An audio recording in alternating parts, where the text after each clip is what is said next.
આજે જામનગર અને દેવભૂમિ દ્વારિકાના જે દરિયાકાંઠા વિસ્તારમાં 42 જેટલા ટાપુ આવે છે ને ટાપુ ઉપર છેલ્લા કેટલા ટાઈમથી તમામ પ્રકારના જે ગેરકાયદેસર દબાણો હતા એ દૂર કરવામાં આવેલા હતા. દરિયાઈ અને કોસ્ટલ સુરક્ષા અને નેશનલ સુરક્ષાના ધ્યાને રાખી આજે બંને જિલ્લાઓમાં જિલ્લાની તમામ ટીમો એસઓજી સાથે સંકલન રાખી અને એક મેગા ચેકિંગ ઝુંબેશ આઇલેન્ડ ઉપર રાખવામાં આવેલ હતી. તમામ ટાપુ આજે ફરીથી પોલીસ દ્વારા કોઈપણ પ્રકારની ગેરકાયદેસર પ્રવૃત્તિ ન થાય એના માટે આજે મેગા ચેકિંગ ઝુંબેશ તમામ દરિયાકાંઠા વિસ્તારના ટાપુ ઉપર રાખવામાં આવેલ હતી, જેમાં 42 જેવા ટાપુ ઉપર પોલીસ દ્વારા જુદા જુદા ટીમો મોકલી અને ડ્રોન મારફતે, બીડીએસ ટીમ મારફતે અને એસઓજીની ટીમો રાખી આ બધા ટાપુને આજે ફરીથી ચેકિંગ કરવામાં આવેલા છે. દરિયાઈ સુરક્ષા અને રાષ્ટ્રીય સુરક્ષામાં એ ચેકિંગથી સુરક્ષામાં વધારો થશે. તમામ પ્રકારના લોકોમાં તે આજુબાજુ લોકોમાં જાગૃતતા આવશે એને સામાજિક પ્રવૃત્તિ તેમજ દેશ વિરોધી પ્રવૃત્તિ ઉપર એ ઘટાડો આના ઉપર ફાયદો મળશે. ભવિષ્યમાં પણ પોલીસનો એ તમામ વિસ્તારોમાં ડ્રોન મારફતે તમામ આઇલેન્ડને સુરક્ષિત રાખવા માટે એ પોલીસ દ્વારા આ વિસ્તારમાં વારંવાર ચેકિંગ અને એવા પ્રકારની કોમ્બિંગ પ્રકારનો આયોજન કરવાનું રહેશે. રાજ્ય સરકારને જે zero drugs policy, zero tolerance policy against drugs છે એને વધારે મજબૂત રાખવા માટે આ એક પ્રયાસ હતો.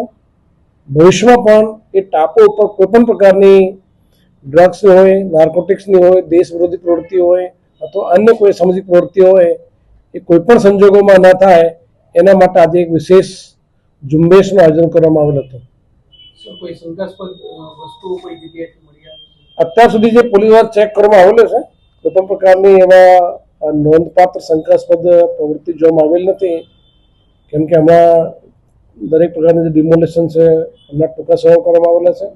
લોકો ફરીથી ત્યાં નહીં જાય એના માટે પણ ચેકિંગ કરવામાં આવ્યું હતું. તેના તમામ જે આઇલેન્ડ્સ છે એ બંને જિલ્લાઓમાં જાહેરનામું કરી અને તમામ લોકોની પ્રવૃત્તિ ઉપર નિયંત્રણ રાખવા માટે પણ આ એક પ્રયાસ હતો. સર, સુરક્ષાની દ્રષ્ટિએ તમામ આઇલેન્ડ છે તે કેટલા મહત્વના છે? સુરક્ષાની દ્રષ્ટિએ આઇલેન્ડ કોઈ પણ દેશની આંતરિક સુરક્ષા, બહારી સુરક્ષા હોય એના માટે ખૂબ જ એક સ્ટ્રેટેજિકલી ઇમ્પોર્ટન્સ હોય અને આ વિસ્તાર આપણે પાકિસ્તાનથી બહુ નજીક હોવાના કારણે આ દરિયાઈ વિસ્તારના જે ટાપુ છે એ આપણી સુરક્ષા માટે ખૂબ જ એક મોટી ચેલેન્જ પણ આપણી સામે હોય છે.